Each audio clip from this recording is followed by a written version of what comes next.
Guys, welcome to another episode of Electrifying the DOORhofs. Today we have a special episode because today's episode is in several parts. Now, of course, with an electric car you need a charger, right? So last week our charger got installed, as you can see in this small segment.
Okay, connecting everything in our house seems a little bit easy, but it isn't, because we actually have 3 arrays of solar panels. Now we have 47 panels and each 2 panels is connected via microinverter.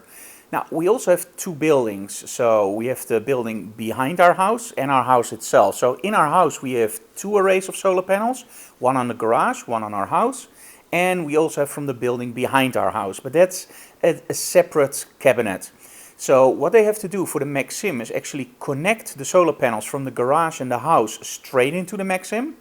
And then the solar panels, of course, which are on the building behind our house, well, in that same building there's also an air conditioning and other power eating devices. So they installed an extra kilowatt hour counter, and we had to pull a wire all the way through our dry walk to the house and connect it in our cabinet.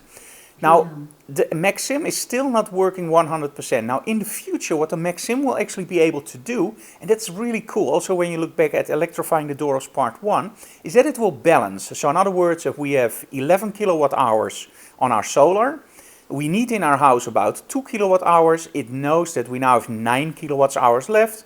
We don't need 9 kilowatt hours, of course, because the Ioniq charges with 5.66. So it will balance between what we have in solar and what our house actually uses. Now, if it senses that we need power from the grid, it will actually tell the car to slow down in charging, so we can only use our own energy. So that's a really cool system. If you want more about it, in a future episode I can do a whole episode on the Maxim if you want. And of course there's the sad part of bringing away your old ICE. What is ICE? Internal combustion engine. And with us that was an Audi A6. It was a sad day because that day we also expected, of course, to get our new Ioniq. But that didn't go as planned. So let's see how we brought away our Audi. Today is a little bit of a sad episode, or maybe even a mixed episode. Today is the day we're gonna bring away the Audi. Yeah, well, it's the end of an era, and we pumped diesel yesterday for the last time. Well, it's not really the last time, by the way, because we still have an RV, of course, and a week's van, the Caravelle, for the business, but it's the last time in my personal car where we pump diesel. So we're gonna bring the Audi away. Now, why would it be a mixed episode? Maybe, perhaps today also the Ioniq will be delivered, because officially it would have been delivered on the 20th of December, but the boat was a little bit late and it's now December 22nd. So we have high hopes that today, maybe, the Ioniq will also be here. But first, the sad part. It's not really a sad part, of course. I've driven many cars over the years, of course. And I think my favorites were actually the Volvos and the Audi. And the only car I really had a connection with was actually an old Firebird. Yes, a Pontiac Firebird from 1970. The car was older than me. but it was an amazing car. And overall, cars are just cars. But I am gonna miss this one, because this is one car that drove like a maniac, but also had a lot of comfort. It's like a wolf in sheep's clothes. Yeah, so the Ioniq better be really good, otherwise, oh, no, not going back. Okay, final start, and let's drive it out of the garage.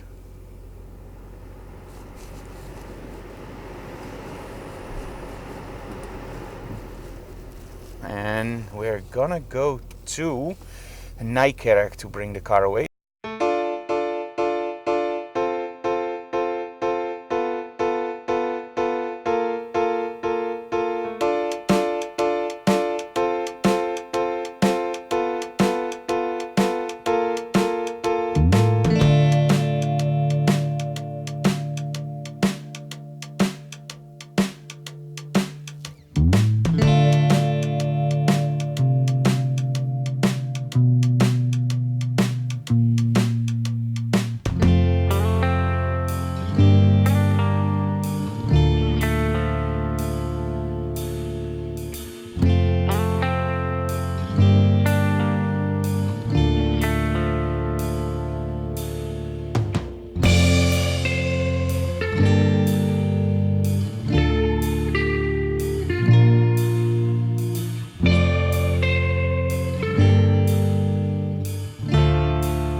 Bit of a weird feeling driving home without my car. We just got a call from Hyundai and my car will be there next week, so still have to wait until after Christmas.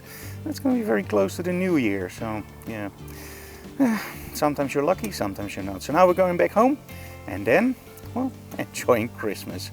And this episode, of course, will be edited as soon as we have the Hyundai. And of course, there's the moment that you get the phone call from a Hyundai. Your Ioniq is in.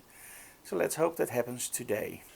And then you get an email saying absolutely nothing, only a smiley and an attachment. And we really love seeing this image. It has arrived.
Okay, back home after the first ride in my own Ioniq.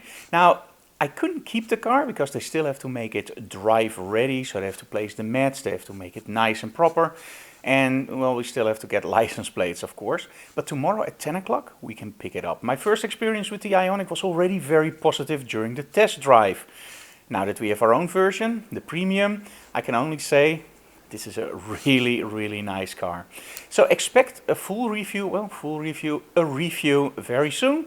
But for now, I'm going to close this episode of Electrifying the DOORhofs. And this was an intense one. We brought away the Audi, you saw the installment of our ChargePoint, and we picked up our Ioniq. See you again in the next episode. If you have any questions, by the way, leave them below. If you want me to test certain stuff, just leave it in the comments below. But most of all, smash that like button, subscribe, and tell other people about it. See you again. Bye bye.